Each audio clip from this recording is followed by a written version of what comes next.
গন্ডার Tapas Gangopadhyay.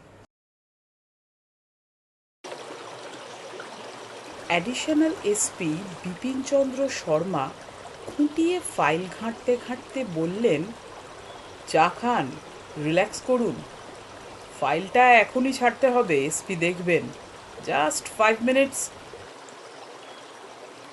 6 feet by 4 feet টেবিলটার একদিকে থাক থাক করে সাজানো ডজন দুয়েক ফাইল, উল্টো দিকে শর্মার ডান দিকে পরপর 3টে ফোন। কালো ফোমের রিভলভিং চেয়ারে শর্মার 6 ফুট 1 ইঞ্চি লম্বা ছিপছিপে দেহটার অর্ধেকের উপর এখন ডুবে রয়েছে। টেরিকটের খাকি ইউনিফর্মের ব্রিজ ওর খাড়া নাকের মতোই টান টান। ফর্সা মুখের উপর সরু একজোড়া গোঁফ, জোড়া ভুরু, পুরু ঠোঁট ও শক্ত চিবুক। মাথার উপর পাখা ঘুরছে। টেবিলের এধারে পরপর 3টে চেয়ারের মাঝেরটায় আমি, দুপাশের চেয়ার দুটো খালি। ডান দিকে ও পেছনে দেয়ালের গায়ে পরপর 5টা 5টা করে কাঠের চেয়ার, সব খালি। টেবিলের নিচে মেঝে জুড়ে রঙিন দড়ির কার্পেট। ফোনগুলির ওধারে টেবিলের পাশেই একটা স্ট্যান্ডে ইমার্জেন্সি লাইট ও ফ্যান। শর্মার পেছনে দেয়াল জুড়ে সাদা ক্যানভাসের উপর সবুজ লাল কালো কালি দিয়ে আঁকা জলপাইগুড়ি জেলার map. National highway, state highway, নদী, ব্রিজ, শহর, গঞ্জ, থানা, জঙ্গল, উত্তরে ভুটানের সঙ্গে আন্তর্জাতিক বর্ডার, চেকপোস্ট, পূবে আসাম, দক্ষিণে বাংলাদেশ ও কোচবিহার, পশ্চিমে দার্জিলিং জেলা। ঠিক যেন ব্রয়লার মুরগির ঠ্যাং, পশ্চিমে মোটা ছড়ানো, পূবে একটু একটু করে রোগা হতে হতে আসাম বর্ডারের কাছে একদম সরু। জায়গার নামগুলোও মজাদার। জলপাইগুড়ি শহর থেকে কয়েক কিলোমিটার গেলেই তিস্তার উপর বিশাল লম্বা ব্রিজ। ওই ব্রিজ পেরিয়ে এগোতে না এগোতেই ময়নাগুড়ি। ময়নাগুড়ির পর দুদিকে দুটি রাস্তা, একটা উত্তরে লাটাগুড়ি গরুমারা চালসা হয়ে চাপড়ামারি ছাড়িয়ে সেই ভুটান সীমান্তের কাছে জলঢাকা পর্যন্ত চলে গিয়েছে, আরেকটা ধূপগুড়ি বানারহাট চামুরচি হয়ে ভুটান সীমান্তের উত্তর পূর্ব প্রান্তে সামচিতে গিয়ে ঠেকেছে। 1961 সালের জনগণনা অনুযায়ী এ জেলায় জঙ্গল আছে প্রায় 2500 বর্গ কিলোমিটার, চাষের জমির 10 গুণেরও বেশি, আর প্রায় 160টা চা বাগান। কি দেখছেন মিস্টার গাঙ্গুলি, জেলার ম্যাপ? ফাইল থেকে জোড়া ভুরু উঠে এসেছে, বড় বড় একজোড়া চোখ। গায়ে ইউনিফর্ম না থাকলে এরকম চোখ দুটির জন্য মানুষটাকে অনায়াসে ফিল্মের হিরো বলে মনে হতে পারে। হ্যাঁ হ্যাঁ, আপনার জেলায় চাষের জমির চেয়েও দেখছি চা বাগান আর জঙ্গলের এরিয়া ঢের বেশি। কারেক্ট। এখন কিন্তু আপনার হাত খালি, কাইন্ডলি ইনফরমেশনগুলো এবার দিয়ে দিন। এরপর কে এসে হাজির হবে আপনিও এনগেজড হয়ে যাবেন। সকাল থেকেই তো দেখছি। ও নো, দাঁড়ান, কেউ যাতে ডিস্টার্ব না করে তার জন্য দরজার উপরে এনগেজ মার্কা লাল বাতিটা জ্বেলে দিই। শর্মা টেবিলের ধারে লাগানো সাদা একটা বোতাম টিপতেই বাইরে বেল বেজে উঠল। আরদালি এসে টেবিলের পাশে স্যালুট ঠুকে দাঁড়ালো। বাইরের আলোটা জ্বেলে দাও, এখন যেন কেউ না ডিস্টার্ব করে। আর 2 কাপ চা নিয়ে এসো। মিস্টার গাঙ্গুলি, এবার কি লেবু চা চলবে? মন্দ হয় না। বাইরে আলো জ্বলল নিশ্চয়ই, ঘরের ভেতর থেকে দেখার উপায় নেই। তবে আর কোনো ভিজিটার এর মধ্যে আসেনি, এসেছে শুধু 2 কাপ লেবু চা। শর্মার ঘরের কোণে রাখা একটা স্টিলের আলমারির ডালা খুলে একটা ফাইল এনে টেবিলে রাখলেন।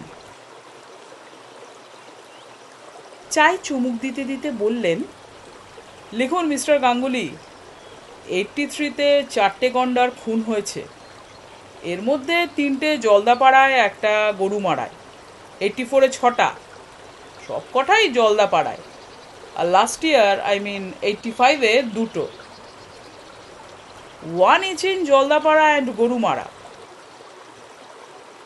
এতগুলো গন্ডার খুন হলো, কেউ অ্যারেস্ট হয়নি? 83 আর 4-এ নো অ্যারেস্ট। গত বছর 6জন নামকরা গন্ডার খুনিকে আমি গ্রেফতার করেছি। এসব পোচারকে ধরা প্রায় অসম্ভব। গন্ডার মারে 5 থেকে 7টা গ্যাং। এদের হেডকোয়ার্টার ভুটানের ফুনশিলিং আর আমাদের শিলিগুড়ি ও কালিম্পং। শেষ দুটো শহরই আমার এলাকার বাইরে, দার্জিলিং জেলায়। মিস্টার শর্মা, এই পোচাররা তো গন্ডার খুন করছে গন্ডারের খড়গের জন্য। এক একটা খড়গের বর্তমান বাজার দর কত? এটা বলা মুশকিল, but you can guess. Siliguri ও কালিম্পংয়ের মহাজনরা শুনেছি এক একটা খড়গের দাম নেয় 20 থেকে 30,000 টাকা। আবার মিডল ইস্টে, ব্যাংককে, সিঙ্গাপুরে, হংকংয়ে ওই খড়গই বিক্রি হয় 1.5 থেকে 2 লাখ টাকায়। পাচার হয় কিভাবে? কেন? ট্রেনে, বাসে, গাড়িতে, প্লেনে, জাহাজে। আপনার ব্যাগের মধ্যে একটা দুটো খড়গ নিয়ে গেলে পোর্টে বা এয়ারপোর্টে কে দেখতে যাচ্ছে? আর যে দেশে মাল চালান দিচ্ছে সেখানকার কাস্টমসের লোকদের সঙ্গে আগে থেকেই ব্যবস্থা থাকে।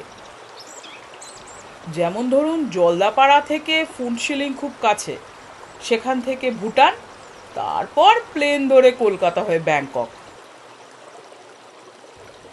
এক একটা গ্যাংয়ে কজন করে পোচার থাকে মিস্টার শর্মা? 5 থেকে 7।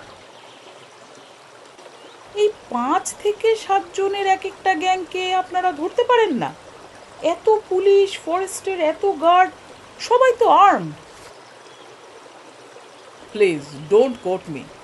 বাংলায় একটা প্রবাদ আছে না, সর্ষের মধ্যে ঘোস্ট। কে কাকে ধরবে? মোটা টাকার খেলা। বড় বড় বিজনেসম্যানরা ইনভলভড। ধারণা করতে পারেন, পুলিশের হাতে যে অস্ত্র নেই, সেই ম্যাগনাম টেলিস্কোপিক রাইফেল আছে ওই পোচারদের, সব বিদেশি। এক একটার দাম 40-50 হাজার। No licence. এরা পায় কোথায়? আসে কি করে? কারা আনে?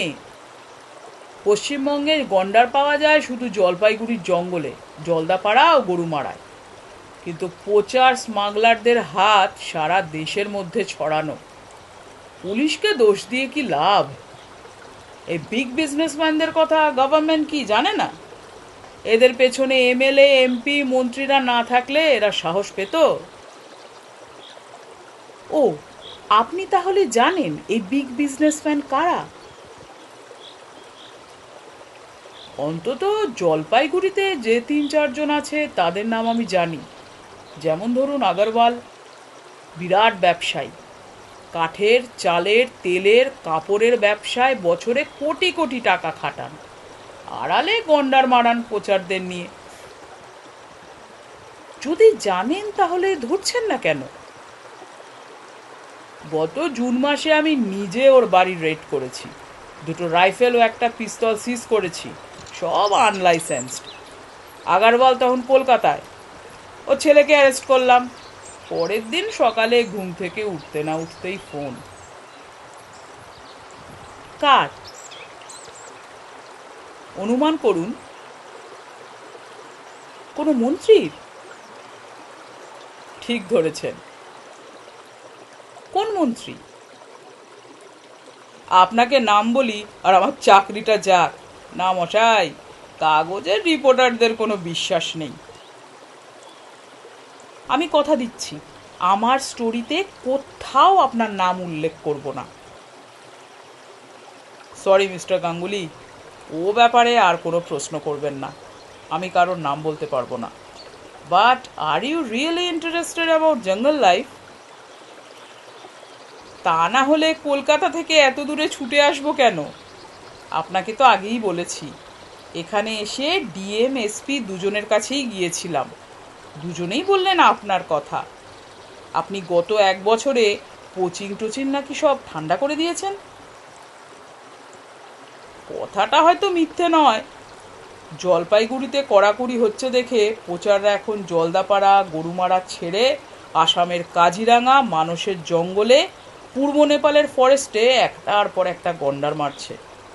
এসব খবরের কাগজে বেরোয় না, কিন্তু জলপাইগুড়িতে বসে আমি সব খবরই পাই।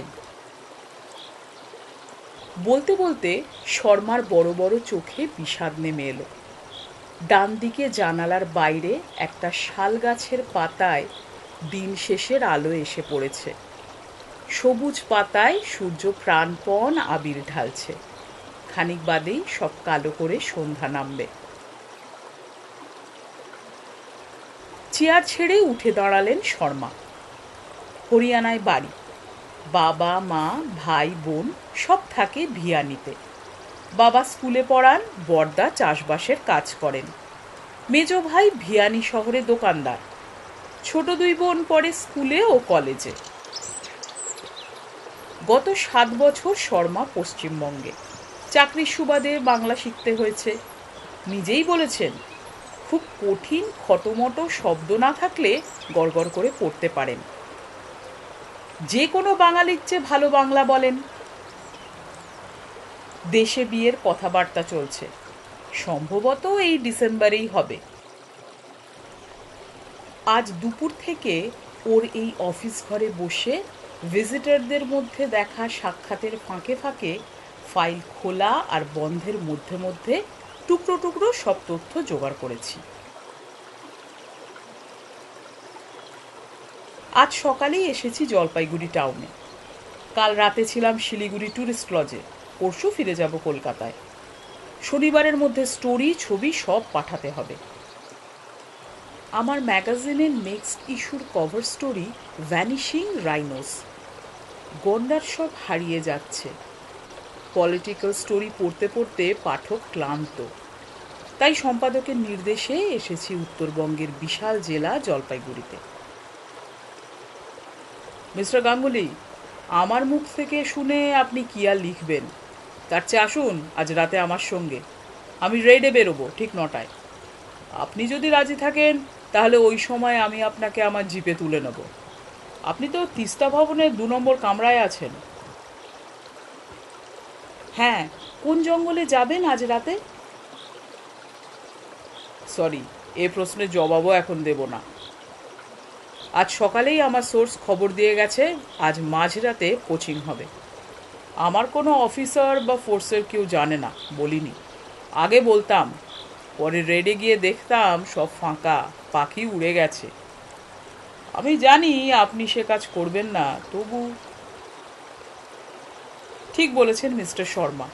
তবু যে নিয়ম নিজে গড়েছেন কারোর জন্য সেটা ভাঙবেন না। আমি তো যত দেখছি তত আপনার প্রেমে পড়ছি।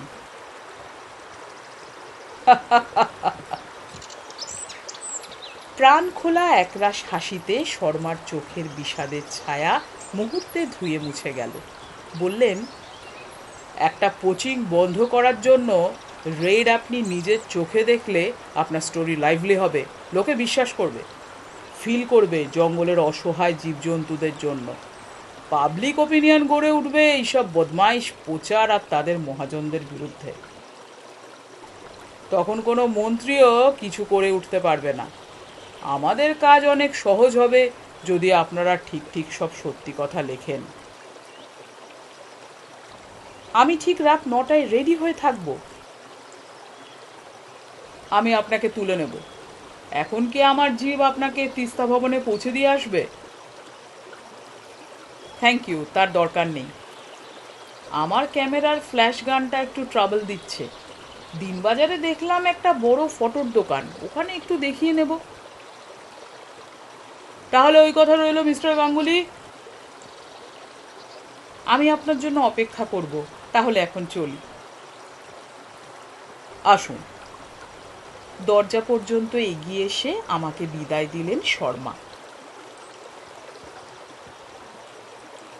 একটু আগে পাতলা এক পশলা বৃষ্টি হয়ে গিয়েছে। জিপের হেডলাইটের আলো রাস্তার উপর পড়তে না পড়তে পিছলে যাচ্ছে। কলকাতায় লোকে গরমে গলগল করে ঘামছে, আর এখানে মে মাস পড়তে না পড়তেই শুরু হয়েছে বর্ষা। ফিরতে ফিরতে সকাল হয়ে যেতে পারে। উইন্ডস্ক্রিনের কাঁচে শর্মার চোখ দুটো আঁটা। লেফট হ্যান্ড ড্রাইভ 4 হুইলারের সামনে পরপর বসে ড্রাইভার আমি ও শর্মা, পেছনে শর্মার আর্দালি ও 2 কনস্টেবল। ওয়্যারলেস সেটটা থেকে থেকে গাঁক করে উঠছে। জানি না এরা কি করে এসব শব্দের মানে উদ্ধার করে। কান খাড়া করে রেখেও একটা লাইনও বুঝতে পারি না। একটু বাদে জলপাইগুড়ি শহর পেছনে পড়ে রইল। স্টেট হাইওয়ে ছেড়ে জিপটা এখন ন্যাশনাল হাইওয়েতে।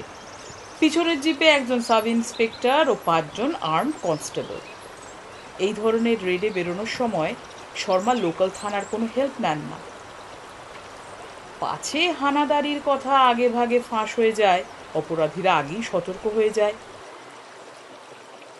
তাহলে অনেকটা পথ আমরা যাচ্ছি বলুন? ঠিক উল্টো, যাব বড় জোর 55 কিলোমিটার, কিন্তু হাঁটতে হবে জঙ্গলের ভেতর। পারবেন তো? পারতেই হবে। কোলের উপর রাখা ক্যামেরার ব্যাগটা 2 হাত দিয়ে শক্ত করে আঁকড়ে ধরলাম। মন বাহাদুর, ফ্লাক্সটা সঙ্গে আছে তো? জি হ্যাঁ। আর্দালি মন বাহাদুর থাপা একটা ধবধবে সাদা বড় ফ্লাক্স শর্মা ও আমার মাঝখানে উঁচু করে তুলে ধরে বলল, একটু চা কি দেবো স্যার? না, এখন দরকার নেই, রাতে লাগবে। দূর থেকে 2 সারি আলোর মালা তীর বেগে ছুটে আসছে। আমাদের জিপ দুটো ওই মালা দুটোর দিকেই এগোচ্ছে। সামনে Teesta bridge, mister Ganguly. Gear চেঞ্জের শব্দ হলো, হালকা ঝাঁকুনি। জিপ ব্রিজের উপর উঠে গেল। উল্টো দিকে পরপর লরি আসছে। রাতের অন্ধকারে ব্রিজের দুদিকের আলো নিচে নদীর বুক পর্যন্ত পৌঁছতে পারে না। মিনিট 15 বাদে রাস্তাটা দেখি দুভাগ হয়ে দুদিকে চলে গেছে। আমরা ময়নাগুড়ি পেরোচ্ছি। পাকা গাইডের মতো শর্মা আমায় রাস্তাঘাট গঞ্জ শহর চিনিয়ে দিচ্ছে। কাগজে অনেকবার ময়নাগুড়ির নাম শুনেছি। রাত 10টায় গোটা শহরটা জাতীয় সড়কের গায়ে অন্ধকারের কাঁথা চাপা দিয়ে গুড়ি মেরে পড়ে আছে। এক জায়গায় গোটা কয়েক লরি দাঁড়িয়ে। একটু বাদেই ময়নাগুড়ি ফুরিয়ে গেল। বাঁ দিকের রাস্তা ধরে আমাদের জিপ দুটি ছুটছে। সামনে লাটাগুড়ি, মিস্টার গাঙ্গুলি। এই এলাকার কাঠের সবচেয়ে বড় আড়ত। 13টা সমিল এখানে চলে। এগোলেই বিছাভাঙা ফরেস্ট রাস্তার দুধারে। এসব কাঠ কোথায় চালান যায় মিস্টার শর্মা? জলপাইগুড়ি, শিলিগুড়ি হয়ে কলকাতায়।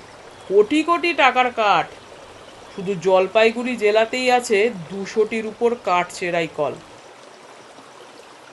এর মধ্যে রেজিস্টার্ড মোটে 75টা, বাদ বাকি সব কটা বেআইনি।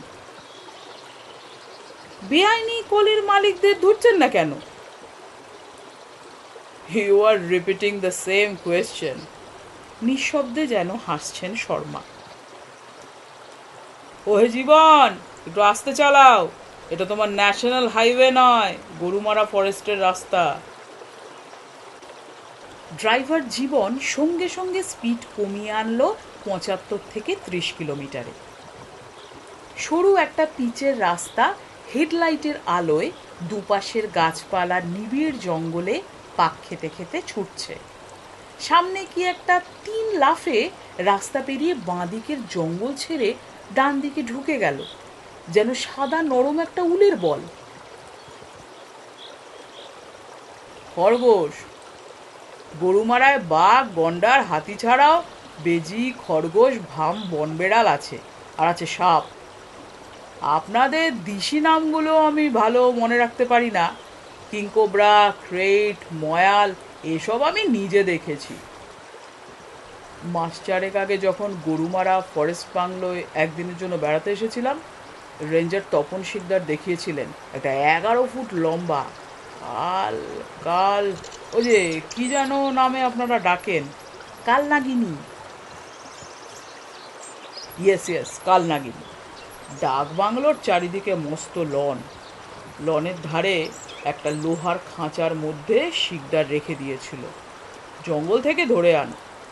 খাঁচার শিকগুলো ঘন ঘন কাছাকাছি, তবু সেই শিকের ফাঁক দিয়ে মাথা সমেত প্রায় 4 আনা বার করে লনের ঘাসে হোসপাইপের মতো পড়েছিল।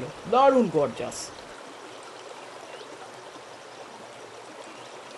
জিপটা একটা ঝাঁকুনি দিয়ে দাঁড়িয়ে পড়ল। হেডলাইট জ্বলছে, স্টার্ট বন্ধ হয়নি। পেছনের জিপ ফুট 20 দূরে থমকে দাঁড়িয়ে গড়গড় করছে। হেডলাইটের আলোয় দেখি দুপাশের জঙ্গল একটা ফাঁকা মাঠের সামনে এসে শেষ হয়ে গিয়েছে। মাঠটা ঘিরে এক মানুষ গভীর টানা লম্বা একটা নালা আটখানা চাঁদের মতো অন্ধকারে মিলিয়ে গিয়েছে। নালার ওধারে জনা 5 লোক। একজন কপিকলের মতো কি যেন একটা হাত দিয়ে ঘোরাচ্ছে। একটা হাত 5 চওড়া পুরু শক্ত কাঠের পাটাতন নেমে আসছে নালার উপর।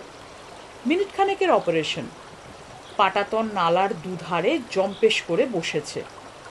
আমাদের জিপ দুটো পাটাতনের উপর দিয়ে গড়িয়ে গিয়ে পড়ল মোরাম বিছানো রাস্তায়।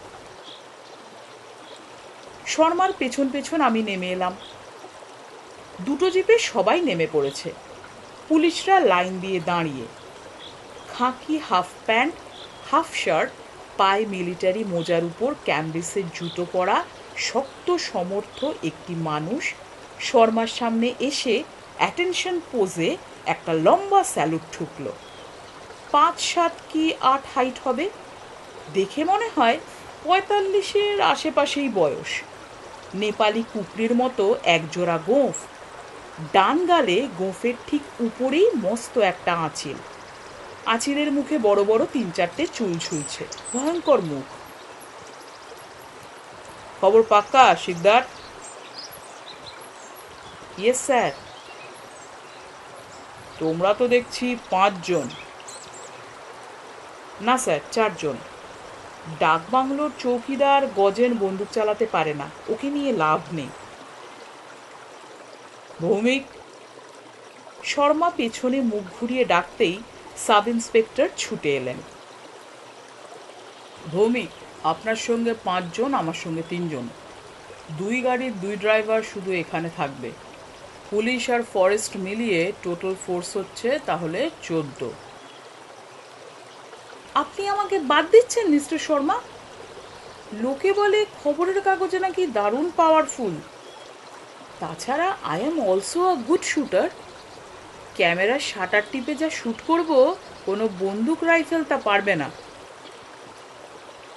হাসি চাপতে চাপতে শর্মা বললেন, আমি দুঃখিত মিস্টার গাঙ্গুলি, আপনাকে বাদ দেওয়ার কথাই ওঠে না। একটাই ভয়, প্রচাররা বিপদ দেখলে এলোপাথারি গুলি ছুঁড়তে ছুঁড়তে পালাবার চেষ্টা করে। আমরা ট্রেন্ড, অভ্যস্ত, শব্দ শুনে বুঝতে পারি কোন দিক থেকে কত দূর থেকে গুলি আসছে। সঙ্গে সঙ্গে পাথরে বনে বাদারে গড়িয়ে পড়তে পারি। আমার ট্রেনিং না হয় আজ থেকে শুরু হোক। আমি বলছিলাম কি মিস্টার গাঙ্গুলি, ডাক বাংলোর চৌকিদার 2 ড্রাইভার তো থাকছেই, আপনার কোনো অসুবিধা হবে না। এক্ষুনি একটা ঘর খুলে দিচ্ছি, পরিষ্কার বিছানা। আপনি বিশ্রাম করুন। চা ফ্লাক্সে আছে, কফি চাইলে চৌকিদার করে দেবে। আমাদের ঘন্টা 3-4 লাগবে। তারপর ফিরে এসে সব আপনাকে বলে দেবো। তাহলে তো আমি জলপাইগুড়ির তিস্তা ভবনের এয়ার কন্ডিশন রুমেই শুয়ে থাকতে পারতাম। নিজে আসার কোনো দরকারই ছিল না। You are right mister Ganguly. Sikdar, Bhowmik, আলাপ করিয়ে দিই। মিস্টার গাঙ্গুলি কলকাতার রিপোর্টার। কোচিং বন্ধ করার জন্য আমরা কি চেষ্টা চালাচ্ছি তাই নিয়ে লিখবেন বলে এসেছেন। সবাই একটু নজর রাখবেন। স্যার, এখন মোটে 11টা। চাঁদ উঠতে এখনো ঘন্টা 2 বাকি। ডাক বাংলোর ভিতরে চলুন, সবাই একটু রেস্ট নিয়ে নিন। আপনি আসবেন বলে গজেন একটু রান্না করেছে, সবার হয়ে যাবে। আমরা সবাই খেয়েই বেরিয়েছি শিকদার। জানি স্যার, কিন্তু কেউ কিছু না খেলে গজেন দুঃখ পাবে। কি গজেন, কি বানিয়েছো আজ? দেখো, সঙ্গে কলকাতার রিপোর্টার। রান্না খারাপ হলে তোমার নামে কাগজে নিন্দে বেরোবে। খালি পা, হাফ প্যান্টের উপর হাত কাটা গেঞ্জির গায়ে 2-3টে ফুটো, মাথা জোড়া টাক, বয়স 40ও হতে পারে, 60ও। হাইট শর্মার ঠিক অর্ধেক, কাঁচা পাকা গোফদাড়িতে ঢাকা মুখে লাজুক হাসি। অনেক কষ্টে মুখ থেকে বেরোলো, আগে একটু মুখে দিয়েই দেখুন। শর্মা ভৌমিক ও শিকদারকে নিয়ে দোতলার ডাকবাংলোর দিকে এগোতেই আমি কনস্টেবলদের মুখের দিকে তাকালাম। তাদের মুখে সুখ আর খুশি মেশামেশি। তাহলে গজেনের রান্নার কথা তাদের জানা। কাঠের ডাকবাংলোর একতলাটা একটা বড় ঘর, দোতলায় বারান্দার ধারে পরপর 3টে ঘর। একটু বাদেই মুরগির কষা মাংস আর হাতে গড়া রুটি দিয়ে শুরু হলো আমাদের জঙ্গলের ডিনার। একতলায় সবাই একসঙ্গে এক টেবিলে, হ্যারিকেনের আলোয়। খিদে ছিল না, কিন্তু গজেনের হাতের কোনো জবাব নেই।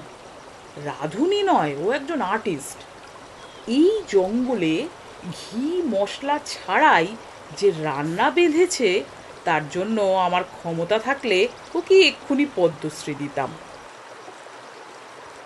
স্যার, আরেকটা টুকরো দিই? দাও, তোমার মুখের উপর না বলার মতো ক্ষমতা আমার নেই গজেন। তবে দেখো, সবাই যেন সমান পায়, নিজের জন্য রেখো। বলতে বলতে গরম ধোঁয়া ওঠা একটা মুরগির আস্ত পা মুহূর্তে সাবার করে দিলেন শর্মা। রাত 1টার পরে পরেই আমরা বেরিয়েছি। আকাশে সরু এক ফালি চাঁদ। ফরেস্ট ডাক বাংলোর লন আসলে একটা ছোট পাহাড়ের মাথা। লনের উত্তরে পাহাড় শটান গড়িয়ে নিচে গিয়ে মিশেছে এনডং নদীতে।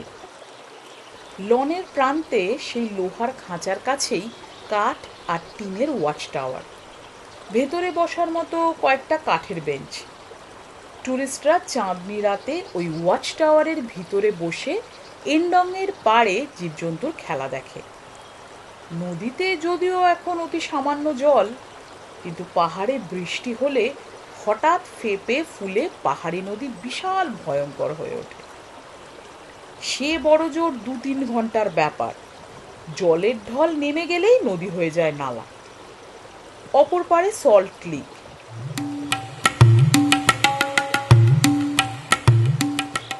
পরবর্তী পর্ব 2 এর লিংক ডেসক্রিপশনে দেওয়া আছে।